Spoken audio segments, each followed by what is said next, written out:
we're talking about fear. One of the things that people are really scared about is they're scared of making wrong choices because they feel, what if this turns out to be a wrong choice? I'll give you an example. Let's say whether it's a relationship or whether they are applying for a university. There's always this voice inside of you where you feel as if, what if this is the wrong choice? And Yeah.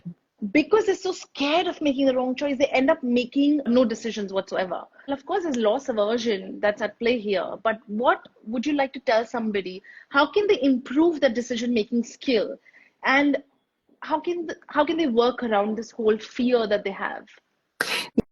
Yeah, I think it's one of those universal human experiences, isn't it? This idea that if we make one choice, we can go off in one direction, but there's this other choice or several other choices that would lead us somewhere completely different.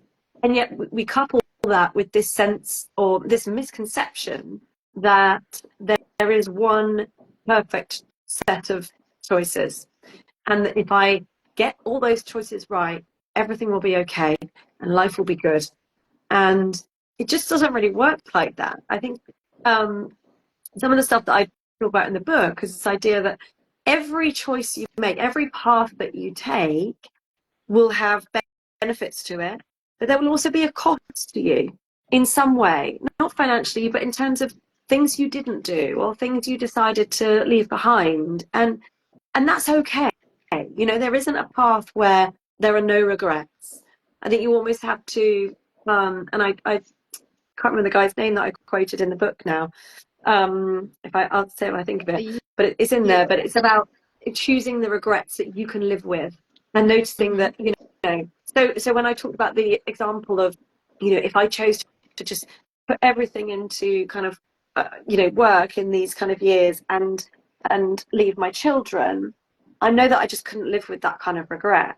But if I say no to certain work things so that I can be present for my family, I can live with that.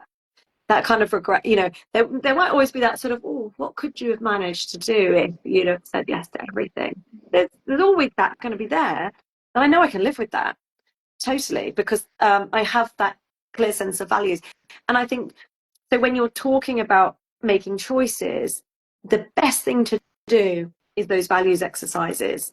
Because if you know what matters most to you, then setting goals or making choices becomes much clearer and easier to choose, because a goal is something you can kind of reach, and then once you're there, it's done. But a value is more like a pathway that lasts your whole life, and you always just try to steer close to it. And sometimes life will pull you off, but you can kind of pull yourself back towards it. So you can sort of make your choices based on the idea that you want to live in that way, in line with that value. So it makes it so much easier to make good choices, I think. Yeah, making choices on the basis of what really matters to you. Yeah. And for that, one has to be really self-aware. And something that I truly love about what you wrote in this specific section, that when you're scared of making wrong choices, it says we can see clearly if the benefits outweigh the costs. So what I loved, what you mentioned about making the right choices, was something that we all seem to overlook, is the payoffs of doing nothing. This is when we're scared of making choices, we're scared of making decisions, but we often tend to overlook the payoffs of doing nothing or not making a decision. The ways in which not taking action on this choice rewards you and allows you to avoid something.